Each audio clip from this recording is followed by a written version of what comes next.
Boa noite, meus irmãos. Que a paz do Mestre Jesus seja em nossos corações. Vamos continuar o estudo do Livro dos Espíritos a partir da questão 333. E nós estamos tratando do assunto reencarnação. Então vamos lá. 333. Se um espírito se considerasse bastante feliz numa condição mediana entre os espíritos errantes e não ambicionasse elevar-se, poderia prolongar indefinidamente este estado? Indefinidamente não, cedo ou tarde. O espírito sente a necessidade de progredir. Todos têm que se elevar. Esse é o destino de todos. Seria muito comodismo se nós pudéssemos não evoluir. Então, digamos, desencarnados têm algumas vantagens, né? Nós vamos sentir frio, não vamos sentir calor, nós vamos sentir fome. Então, tem algumas vantagens de estar desencarnados. Mas a nossa natureza é de evolução. Nós não conseguimos nos manter, quando criados, como espíritos primitivos. Nós vivíamos dos instintos, mas quisemos evoluir. Desenvolvemos a nossa inteligência para atingirmos esse estágio em que nos encontramos hoje. Então, o espírito, mesmo que ele se considere feliz por determinado período, vai chegar um momento em que essa situação não vai mais agradá-lo. E ele vai buscar a evolução. Como que nós vamos evoluir? Através de uma nova experiência corpórea. Através de uma nova encarnação. Então, diz assim, depois que eu aposentar, eu vou viver perto de um rio e só vou pescar o dia todo. E tem até uma parábola que fala disso, né? O cidadão se aposenta, tem uma aposentadoria razoável e vai viver num rancho próximo ao rio e vive pescando. Depois de 3 meses, ele abre uma lojinha onde ele vai vender utensílios de pesca. Porque não dá. Nós não conseguimos nos manter nesse estágio, né, de acomodação. Não é essa a nossa natureza. Então, por um período, talvez nós consigamos. Eu vou ficar aqui na colônia nosso lar, vou ficar trabalhando por aqui mesmo, tá bom aqui, então não quero voltar. Mas a nossa consciência vai nos mostrando aquilo que é preciso mudar em nós. E vamos ter a necessidade de uma nova oportunidade. Então, a reencarnação é um processo que faz parte da nossa evolução. E ele é constante. O nosso destino é a perfeição. E esse instrumento é importante para que nós possamos atingir esse objetivo. Então, nenhum espírito vai permanecer por longos e longos anos estacionário. Ele tem essa natureza de buscar a evolução. 334.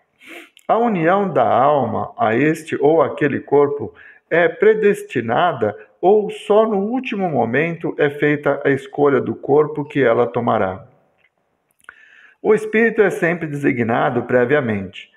Tendo escolhido a prova que deseja sofrer, ele pede para reencarnar.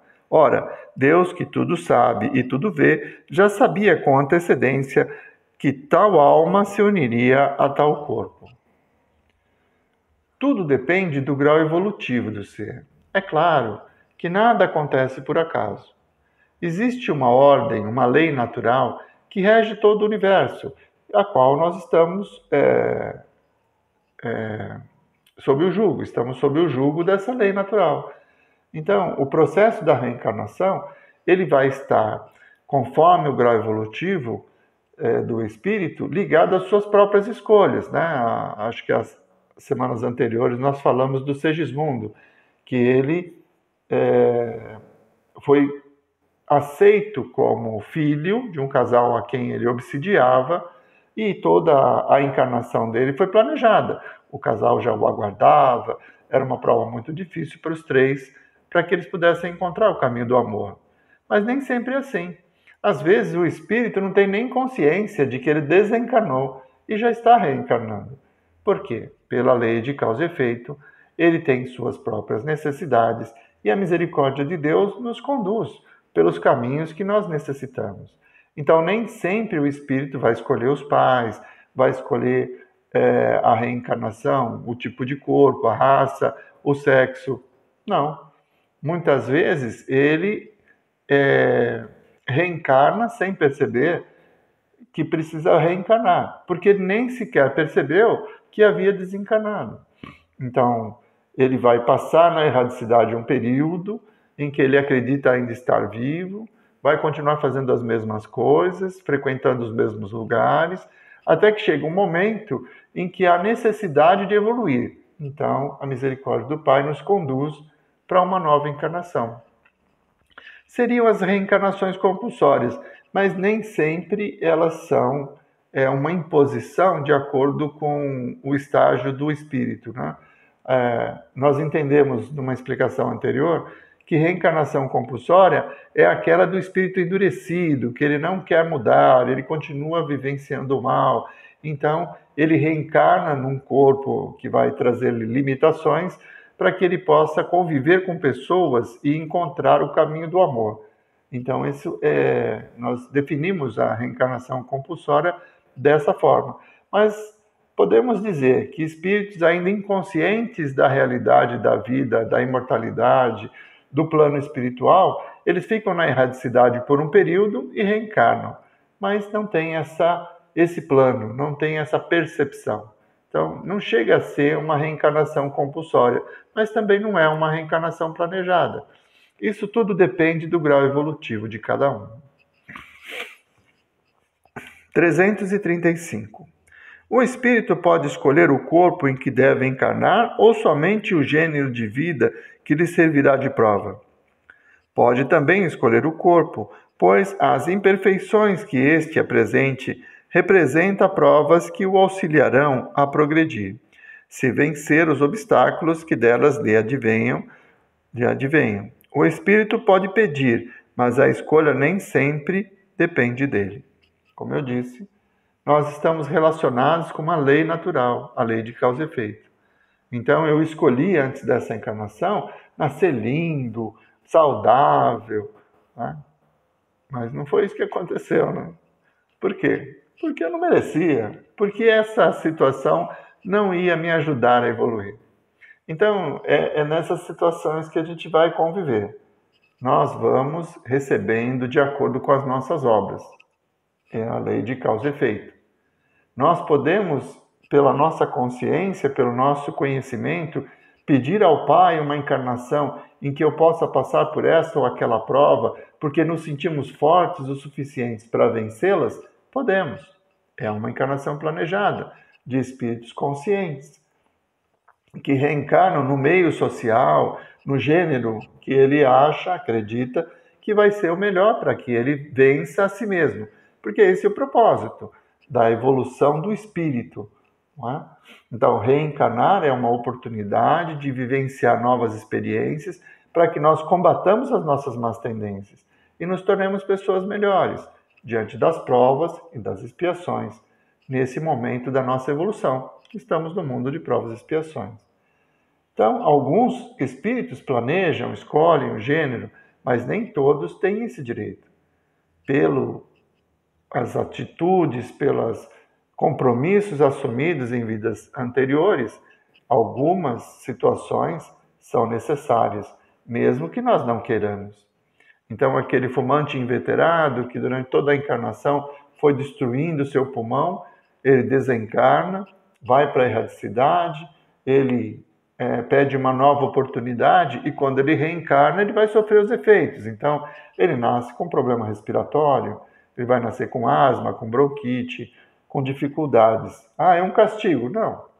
É consequência dos abusos cometidos na vida anterior, mas também a misericórdia do Pai, que nos oferece os meios, porque as pessoas que têm uma deficiência respiratória têm uma tendência maior a resistir ao vício do tabagismo. Então, tudo está interligado. Nem sempre nós vamos receber aquilo que nós gostaríamos, mas sempre o que merecemos. 335A. Poderia o espírito, no último momento, recusar o corpo que havia escolhido?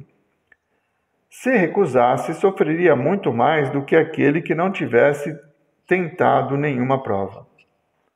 Pode. Nós temos o nosso livre-arbítrio.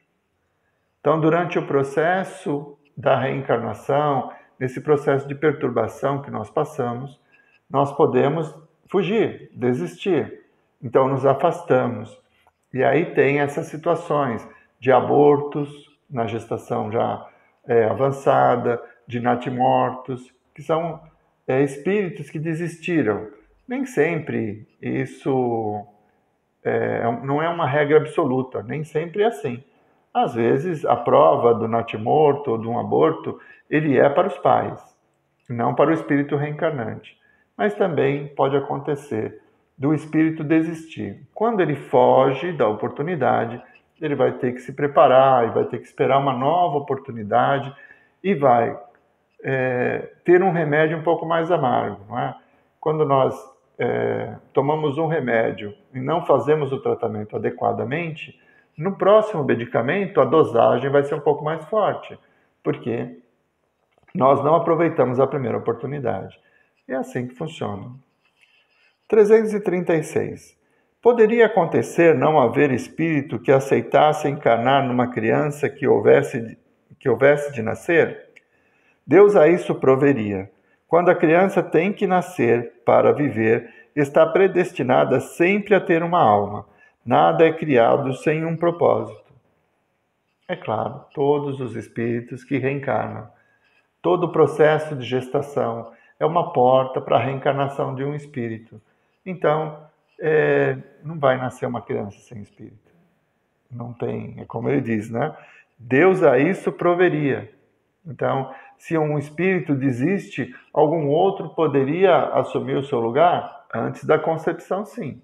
Porque dentro do planejamento, antes que houvesse a concepção, onde é feita a ligação do perispírito do espírito reencarnante, no ovo, né, que está sendo formado na concepção, a partir daí, se ele desistir, é um aborto. Aí não tem como. Mas se ele desistir antes da concepção, existe um planejamento, existe um encontro entre os pais e aquele espírito, mas na hora H ele tem medo da prova e foge, um outro espírito que tem a mesma necessidade pode reencarnar no seu lugar. Por isso que ele diz, Deus o provê. Então, não há inutilidade e nem sofrimento àqueles que não têm a necessidade de passar por experiências, né? Senão Deus não seria justo. 337. A união do espírito a determinado corpo pode ser imposta por Deus?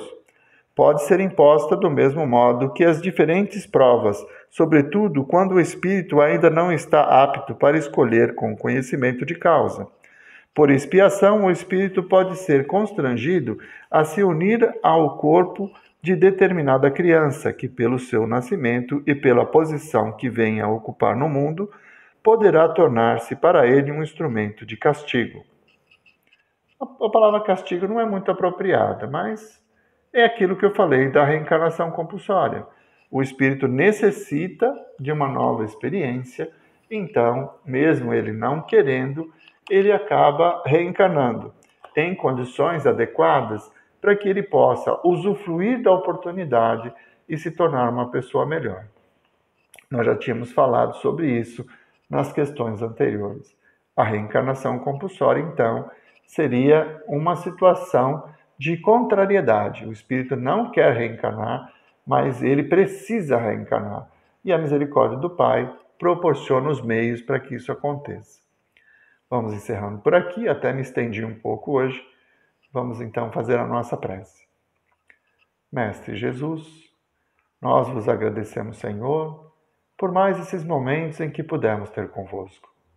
Que as vossas bênçãos possam ser derramadas sobre todos nós, nos fortalecendo diante das provas, nos trazendo confiança, esperança e consolo diante das nossas necessidades nesta vida que passamos. Muito obrigado, Senhor, por mais esta oportunidade. Muito obrigado, meus irmãos. Que a paz do Mestre Jesus permaneça em nossos corações.